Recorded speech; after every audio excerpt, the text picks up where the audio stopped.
Welcome to What's Going On, the weekly podcast and videocast of First United Methodist Church in Yankton, South Dakota. Hi, and welcome to this week's episode of What's Going On. I'm Pastor Katie here at First United Methodist, and I'm glad you could join me for this episode.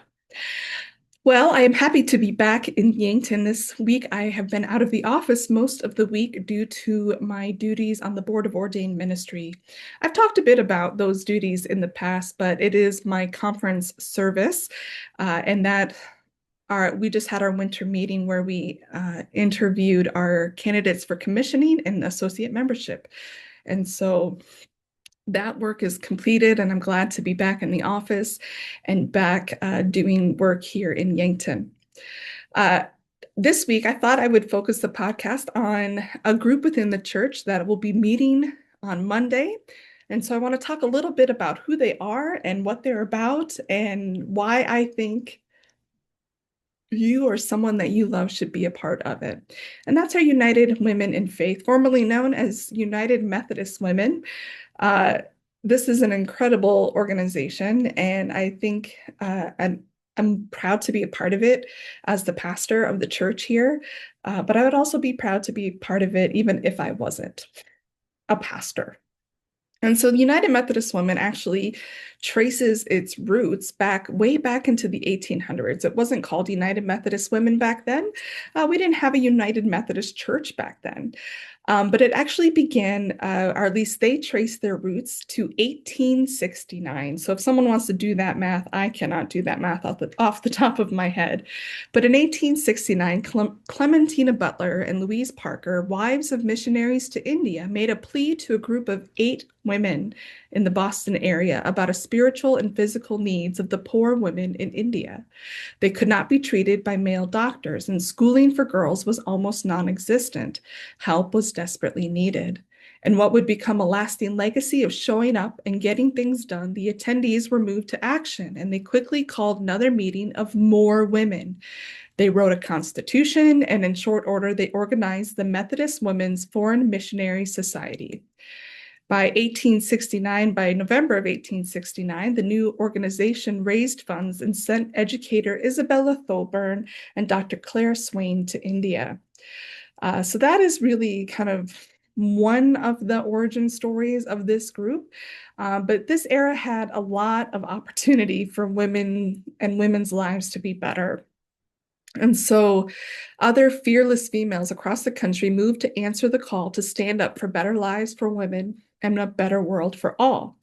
And so the Women's Missionary Association of the United Brethren Church was formed in 1875. So we are called United Methodists because the Methodist Episcopal Church and the United Brethren Church joined together in 1968. So we're looking on that track of things. So back in 1875, on the United Brethren side, they had the Women's Missionary Association. And then there was also 2 strong women's home missionary societies that were founded in 1880 and 1890. And then in 1879, the Women's Foreign Missionary Society of the Methodist Protestant Church, and then also the Women's Missionary Society in the Evangelical Association. So in all of our kind of predecessor denominations that led into the United Methodist Church by the late 1800s, all of them had active women's missionary societies, opportunities where women gathered together and provided for the rights and the care of women and people who needed help. So in 1972, United Methodist Women was kind of organized and was the first women's mission organization as part of the United Methodist Church's Global Board of Global Ministries. And then in 2012, the church voted to make United Methodist Women's national policy-making body autonomous. So they are autonomous from the United Methodist Church, but very much connected to it. And then recently, as in the last few years, United Methodist Women changed its name to United Women in Faith to be able to retain, when we had churches that disaffiliated, for those women to also be able to retain their connection to one another through this organization. And so it is not just United Methodists anymore. It is broader than that. But United Women in Faith is a pretty incredible organization that we have in our church.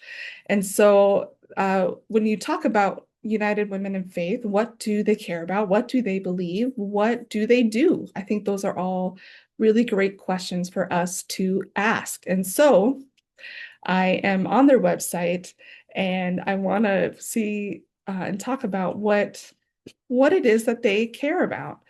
And so they say in who we are, we're a sisterhood acting in faith to tackle the hard work of the world without hesitation. So this is really meant to be a group that not only do they gather together and have fellowship together, there is that side of things. Sometimes people think United Methodist Women or United Women in Faith is just this ladies' aid or a ladies' circle where women just get together and gossip and eat snacks. But if you ever have attended one of these, what you realize pretty quickly is that this is a group that is very focused outside of the church. I mean, we're grounded in our faith, but focused in action and caring about the world around us and doing things.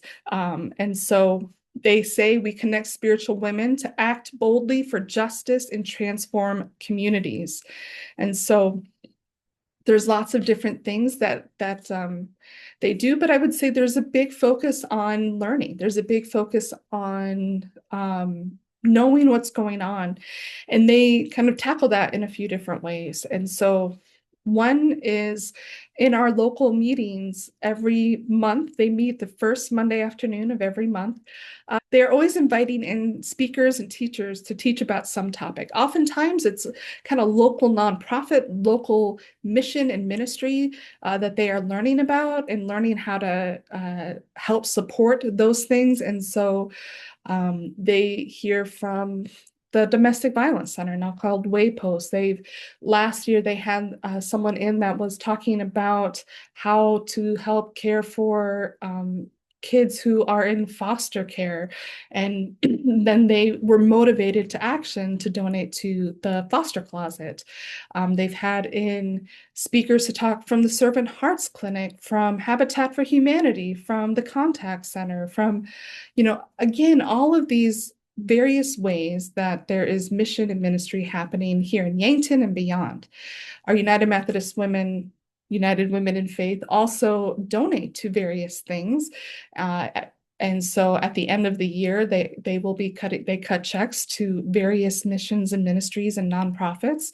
Again, a lot that are local, but some that are beyond that, including places like Abbott House in Mitchell, which cares for teenage girls, which is, again, especially in line with who United Methodist Women, United Women in Faith truly care about, which is raising up women and girls, but also making the world a better place.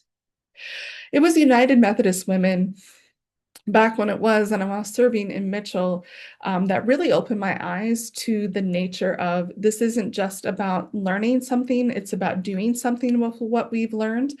And during a meeting at my time there, they were talking about sex trafficking in our state and in the community of Mitchell at that time, and how big events and how, there's a rise in those types of things. And the women were very, I think, shocked to learn that that was happening in their community. And out of that meeting, asked the pastors to help facilitate a prayer drive around the community. And so after church one Sunday, we took the church bus and found out from local authorities kind of where the hot spots of human trafficking were in that community. And the United Methodist Women took the lead in praying over those places, and we took the bus to those various places. So it was really a sense of like, God not only open our eyes, but open our hearts and our minds and our hands to begin to do something about it, to change our hearts, and then to put action into the world. I've always been really impressed by that. United Methodist Women, again, United Women in Faith. I'm going to keep saying them together because we're so used to saying United Methodist Women that, again, I want you to recognize that it's the same organization. One of the ways that they also encourage learning is through they have a book reading program. And every year, the national thing puts out a list of books and encourages their members to read in their various topics, various types of books. And it can be in kind of spiritual depth. It can be in topics around, major justice issues in our country, around the world. But again, that idea of educating yourself, of learning, of getting outside of your comfort zone and learning about what's going on in the world and where God is leading us to act and to be next. And so that's another way. Again, this isn't a group that is kind of inward focused. They are very much an outward focused group.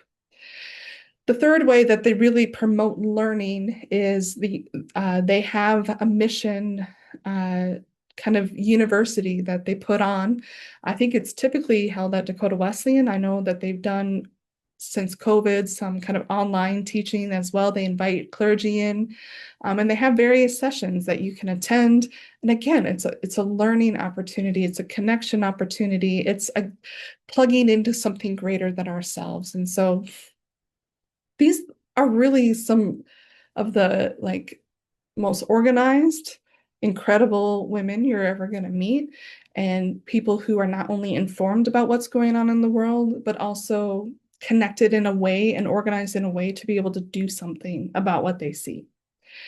So in our local church, I've talked a little bit about how they are informed and inform themselves about what's going on around the community by bringing in people so that they get to learn about the issues that we face right here in Yankton. They also are the ones who do our big soup kitchen and country store. They are the leads for that. And the money that we raise, the United Women in Faith, that is their budget money. And they use that for a variety of things. I mentioned that they send off checks to a whole bunch of different nonprofits and missions and ministries.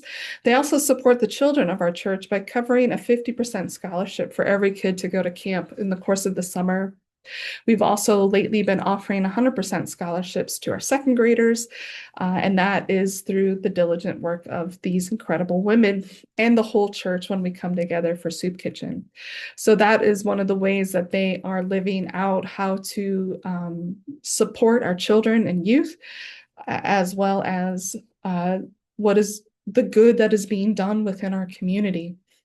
So I'm really proud of that. But the other thing that they do is that they periodically do work around, very tangible, practical things. And so one of them, recently I went to their World Thank Offering meeting, and we made these little boxes for United Women in Faith World Thank Offering. And it says, your gifts are used in the total program of mission carried on through United Women in Faith's national office in the United States and around the world. Your gifts, you give generously to support women, children, and youth through World Thank Offering. And so they gave these to us, and we're supposed to put, change and whatever. And then you can tell that I've been doing that faithfully. When I see it, I grab some change and I throw it in there. And then at the end of the year, we give those back. And again, every little bit helps. And so that's something that we've done. We've also, this month, and this meeting that's coming up here this first Monday in February on the 2nd at 1:30 in the afternoon, because it's February and Valentine's Day, they're going to be doing some Valentine's Day cards and reaching out to some of the maybe more lonely within our church and connection and community. And so again, I want to dispel you of this image that United Women in Faith is just a bunch of old ladies sitting around complaining about the color of the carpet or something. That is not what is happening. This is an incredibly organized, faithful group of women who are committed to not only our local church, but to living out that faith beyond our local church. And that faith isn't just something we believe, it's something that we live out and something that we do. And so Lydia Gaziski has been the president of our United Women in Faith and is doing a phenomenal job in that role. We are so grateful to her. And I hope that you would check it out. I hope that if you are a woman in our church or watching this, that if you're available Monday afternoon at 1:30, that you would see for yourself. And especially if you're someone that feels like, I want to be part of something bigger. I want to be a part of a group that's doing something. I want to be challenged in my faith. I want to grow deeper. This might be a great opportunity for you. And if the timing doesn't work and you're interested in something like this, please let me know. We can always look into starting a second meeting time that would work for more people or different people. Because again, it is such a gift. This organization and the predecessor organizations, women really have had a tremendous impact on the church throughout history.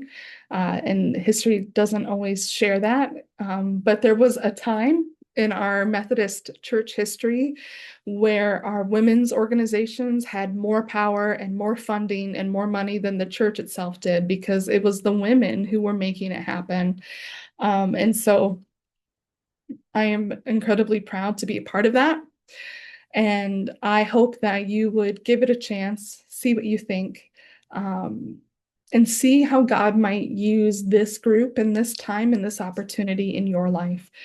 You might just find something that you're truly passionate about, a calling that God has been waiting to awaken in your own heart. And so I hope to see you on Monday at 1:30 in the lounge upstairs for United Women in Faith. And I hope to see you in worship this Sunday as we continue to dig into this. We've been doing lectionary, but around this theme, around light.